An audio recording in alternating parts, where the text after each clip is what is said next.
Guys আপোনালোকে জানে নে পৃথিৱীত এটা এনেকুৱা কিতাপ আছে যাৰ কাভাৰখনক বোলে মানুহৰ ছালেৰে তৈয়াৰ কৰা হৈছে। গাইস কেতিয়াবা চাৰিখন ভৰি থকা মানুহৰ বিষয়ে শুনিছেনে? আৰু আপোনালোকে জানে নে আমাৰ দেশত এটা এনেকুৱা বস্তি আছে যাক এছিয়াৰ ভিতৰত আটাইতকৈ লেতেৰা বস্তি বুলি ঘোষণা কৰা হৈছে। গোটেইবোৰ তথ্য জানিবলৈ ভিডিঅটো অলপ স্কিপ নকৰিব। গতিকে আহক আমি সোনকালে ভিডিঅটো আৰম্ভ কৰো। ফেক্ট নাম্বাৰ 1 গাইস আপোনালোকে কেতিয়াবা মন কৰিছেনে যে ডক্টৰ আৰু নাৰ্ছবোৰে আমাক ইনজেকচন দিয়াৰ আগতে ইনজেকচন দিব লগা স্কিনটোৰ সেই অংগটোত ৰুইৰে কিয় ঘহে? দৰাচলতে সেই ৰুইটোত এটা স্প্ৰেড কেমিকেল লগোৱা হয় যাক আমি চেনিটাইজাৰ বুলিও ক'ব পাৰি। ইয়াক ইনজেকচন দিয়াৰ আগতে এই কাৰণে লগোৱা হয় যাতে সেই অংগটোত মজুত চকুৰে দেখা নোপোৱা বেক্টেৰিয়াবোৰক ধ্বংস কৰিব পৰা যায়। এই বেক্টেৰিয়াবোৰক যদি ধ্বংস কৰা নহয় তেতিয়াহ'লে এইবোৰ ইনজেকচনৰ লগত আমাৰ শৰীৰত সোমাই নানা ধৰণৰ বেমাৰৰ সৃষ্টি কৰিব পাৰে। সেইবাবে ডক্টৰ আৰু নাৰ্ছবোৰে আমাক সদায় ইনজেকচন দিয়াৰ আগতে ইনজেকচন দিব লগা সেই ঠাইখনত এই স্প্ৰেড কেমিকেল লগোৱা ৰুইৰে ঘহে। ফেক্ট নাম্বাৰ 2 গাইস দুনিয়াৰ প্ৰায় মানুহে কাৰ্যালয়, বিদ্যালয়, মহাবিদ্যালয় আদিত লিখা কাৰ্যৰ বাবে কলমৰ ব্যৱহাৰ কৰে। আপুনিও যদি ব্যৱহাৰ কৰে তেতিয়াহ'লে আপুনি কেতিয়াবা নোটিছ কৰিছেনে যে এই কলমৰ ঢাকনিত ওপৰৰ ফালে এটা সৰু ছিদ্ৰ দিয়া থাকে। এই সৰু ছিদ্ৰটো আচলতে কিয় দিয়া থাকে? দৰাচলতে এই ছিদ্ৰটো কলমৰ কালি লিকেজৰ পৰা সুৰক্ষিত কৰাৰ বাবে, লগতে এটা শিশুৱে যদি ভুলতে ইয়াক গিলি পেলায় তেনেহ'লে চিকিৎসা নোহোৱালৈকে শিশুটোৱে যাতে উশাহ লোৱাতে কোনো সমস্যা নহয় সেইবাবে দিয়া থাকে। এক গৱেষণা অনুসৰি ইয়াৰ ফলত আমেৰিকা যুক্তৰাষ্ট্ৰত প্ৰতি বছৰে 100টাতকৈ অধিক শিশুৰ মৃত্যু হয়। সেয়ে এই কথাখিনি মনত ৰাখি কলমৰ কোম্পানীবোৰে কলমৰ ঢাকনিত এটা সৰু ছিদ্ৰ কৰে।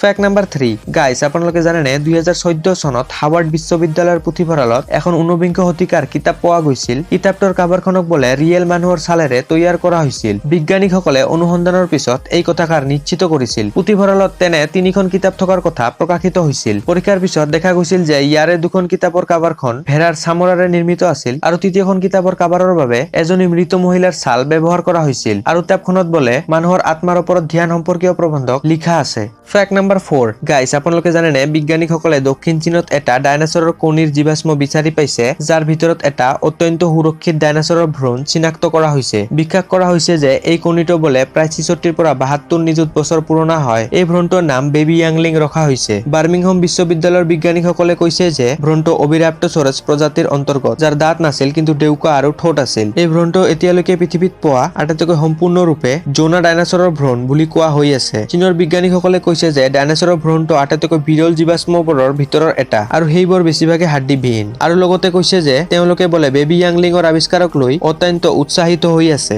ফেক্ট নাম্বাৰ 5 গাইস আপোনালোকে কেতিয়াবা 4খন ভৰি থকা মানুহৰ বিষয়ে শুনিছেনে? আপোনাৰ উত্তৰ নহয় হ'ব পাৰে, কিন্তু আপুনি জানেনে 1868 চনত আমেৰিকা যুক্তৰাষ্ট্ৰৰ টেনচিন চহৰত এজনী কন্যা সন্তানৰ জন্ম হৈছিল। কেঁচুৱাটোৰ 2খন নহয় 4খন ভৰি আছিল। কেঁচুৱাটোৰ নাম আছিল মিটেল কাৰ্বিন। তাই এই 4খন ভৰিৰে প্ৰায় 60 বছৰলৈকে জীয়াই আছিল। চিকিৎসকসকলে কৈছিল যে মিটেলৰ 2খন ভৰি ভাল আছিল আৰু 2খন ভৰি চুটি আৰু অত্যন্ত দুৰ্বল আছিল। আৰু লগতে কৈছিল যে মিটেল কাৰ্বিনৰ এগৰাকী যমজ ভনী আছিল যাৰ শৰীৰ বিকশিত হোৱা নাছিল কিন্তু ভৰিৰ বিকশিত হৈছিল। সেইবাবে মিটেলৰ জন্ম 4খন ভৰিৰে হৈছিল আৰু তাইকে এতিয়ালৈকে পৃথিৱীত পোৱা 4খন ভৰি থকা মানুহ বুলি আখ্যা দিয়া হৈছিল। আৰু তেওঁৰ জীৱনৰ কাহিনীটো আজিও পৃথিৱীখনক আচৰিত কৰি তুলিছে যিদৰে সেই দিনবোৰত হৈছিল।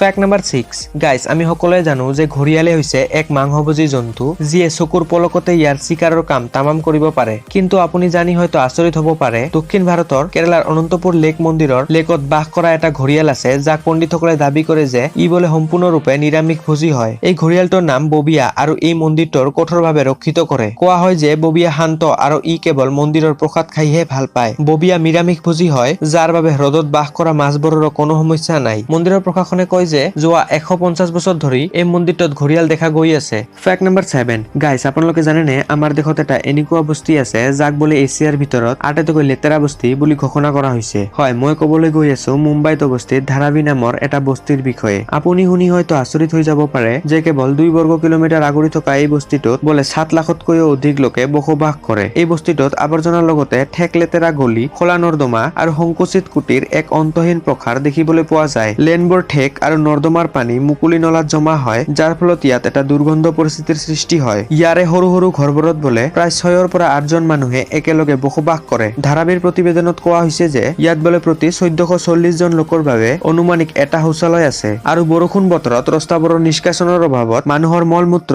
কঢ়িয়াই আনা লেতেৰা পানীৰ চেনেল হৈ পৰে। সেইবাবে ইয়াক এছিয়াৰ ভিতৰত আটাইতকৈ ডাঙৰ স্লাম এৰিয়া মানে লেতেৰা বস্তি বুলি ঘোষণা কৰা হৈছে। গাইস ভিডিঅটো যদি ভাল লাগিল তেনেহলে লাইক কৰিব আৰু চেনেলটো সাবস্ক্ৰাইব কৰি কাষত থকা বেল আইকনখন দবাই দিব যাতে এনেকৈ ইন্টাৰেষ্টিং ফেক্টৰ ভিডিঅ' আপুনি সোনকালে চাব পাৰে।